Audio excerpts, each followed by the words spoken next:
So I'm not sure what I'm going to get done today. I've got a few things on my list before I go on holiday, and a few visiting sort of things. I wasn't quite sure the order I was going to do things in today. I made sure, see what time I was ready. But I am walking to the surgery. I've got a couple of appointments I need to make for when we come back after our holiday. And then I may get my hair cut. I'm not sure which order to do this in. And I need to then get a bus into town to go to the hospital because there's a mole drop-in clinic. So that's the plan anyway. I'm not sure if I'm going to get my hair cut or not. We shall see how the day unfolds. So I'm about to go and have hopefully my hair cut. You can see how long it's got now. I don't know if you can see that. Yeah, and I've just been to the surgery, I had my blood pressure taken, which is not brilliant, but yeah, so I'm going to go and get my hair cut and then take it from there.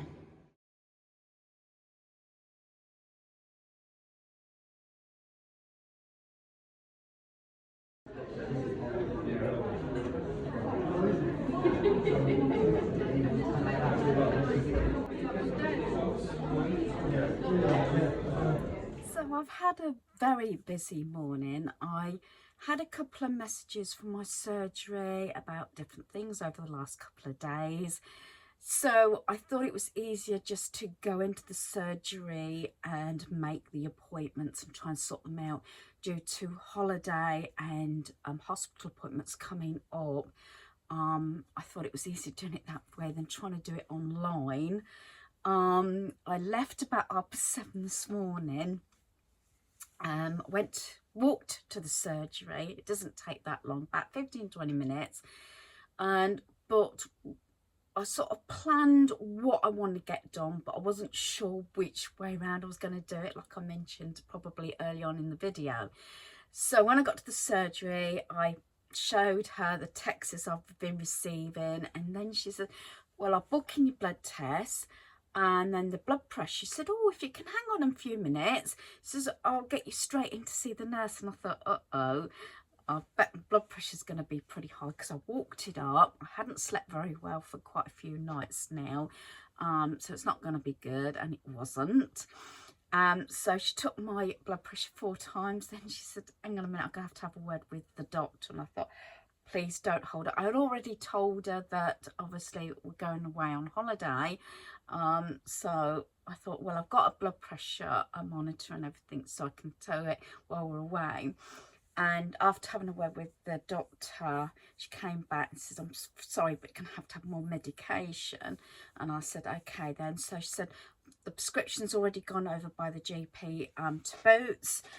So you should be able to pick that straight up. And I thought, oh, the problems I have with medication. But anyway, so then I walked over to the centre to go to Boots.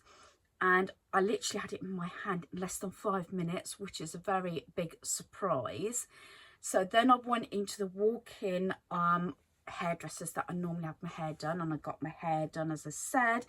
And then I went and got the bus to go into town so I could go to the hospital, because it was a drop-in for like moles and tags and things. If you've got any concerns, you wanted them checked over and one thing or another. I put a little bit of a clip, and also the picture I got off the TV screen, funny enough, because there's two TV screens when I went at my hospital appointment last week with my eyes. So I have one with the news on or whatever, what's on TV at the time, and then the second one normally has hospital adverts on or procedures and things like that. So I thought, oh, if I've got time, I'll go, because I have got a couple of moles. I've got, I don't know, you can probably see it, and I was a bit concerned. I've got one either side of my face, but this one seems to have come up, and sometimes I catch it when I brush my hair. But the doctor checked it over in the hospital. They had 2 consultants on, and I'm not kidding you.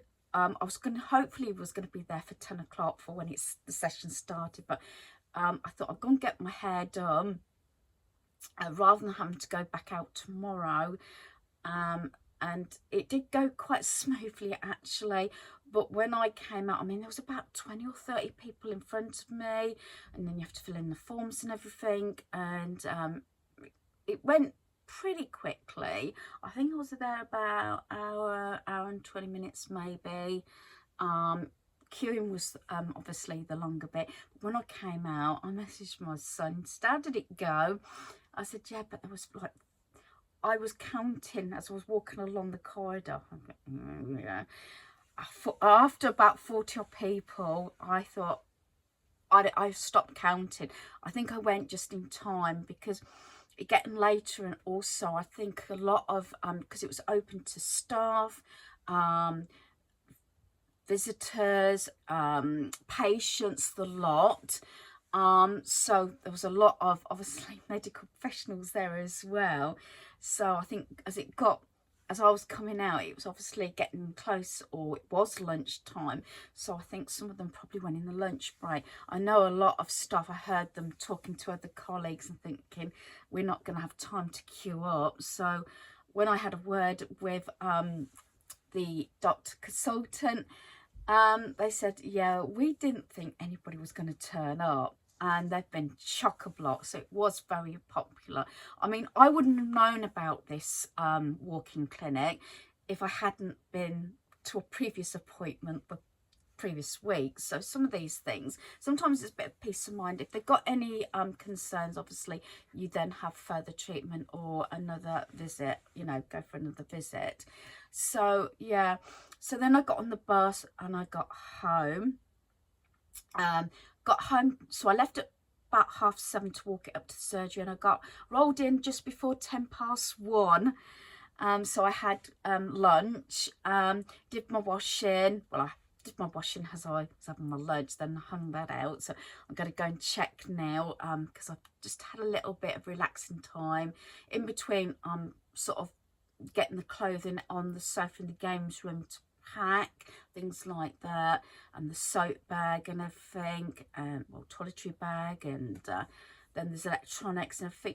I'm not sure if I'm going to include a packing sort of video. I may do. I'll see how things go. But at the moment, it's, dare I say, dumped on the sofa. I normally break it up into so many different bags. I just find it easier if we're going to the caravan, or whether we haven't been in the caravan for over a year, or the haven sites, or any holiday destination. If we're going by car, whatever, I have a lot of different bags and separate things, because I find it easier when I get the other end, especially if it's only for a long weekend, because very often we probably live out of a case or something. But look, I have a medication bag, and I have a bag for electronics, charging cables, things like this. Some of this might come back up if I happen to do a video, but I've done, I think, a few of those packing videos, and how I pack things and what I pack, you know, things like that. We are possibly traveling through the night, because we are going to Cornwall. I have got mixed feelings about it, and I didn't mean to upset my son, because it's a destination I used to go so much with hubby, at least once, if not twice a year. And we've spent most of our anniversaries and everything, right from when we first got married, except for the times we've been to America in between, and been to Spain. We have been near enough every time. And I know definitely 25th wedding anniversary and our 30th wedding anniversary, which we spent at you know, in Cornwall, and the Eden Project and things like that. So yeah, it's a bit bittersweet, but hopefully, you know, it'll be okay. Didn't want to go last year, and I had mixed feelings about this year, but it's a break, and we'll see. And I'm trying to stay positive. But there you are. I thought I'd come on and give a quick chat. I thought that this might be quite a short video, because obviously a lot of preparation and cleaning and getting things ticked off my list before we go. Then I have a couple more lists, like packing lists, and then we have right down to the final list before we leave, which is like, make sure the hot water's switched off, that windows are locked, and things like that. We've dropped off a set of keys to a family member, and we've got someone house sitting. So yeah, so there's all this sort of going on, as you can imagine, because if you're going abroad or like Cornwall, it can be 4 to 6 hour drive depending on, well, we're not towing a caravan this time, but it can still be quite lengthy. It's not like going to Lincolnshire, Skegness or Norfolk, you know, where it could be home in a few hours. No, so that's why we like to make sure that someone is available to just check on things. That's what I meant. So I'm sorry that this might not be very exciting, but you know me and my tick off lists and everything, it just makes things easier. And I think I'm about there, except for actually physically packing. Everything's laid out, so washing is done. My bins are completely empty except for what I'm wearing, which I'm wearing my t-shirt. I think this was a Primark when I got it, really reasonable, and the clothes that my son is wearing for work. So yeah, so all the bins are empty, all the washing's up to date. Daniel is finishing early tomorrow, so hopefully the final packing and everything will be in the dining room by the time he comes home, so then I can just chillax. So hopefully you've enjoyed this video. Thanks for watching. Goodbye.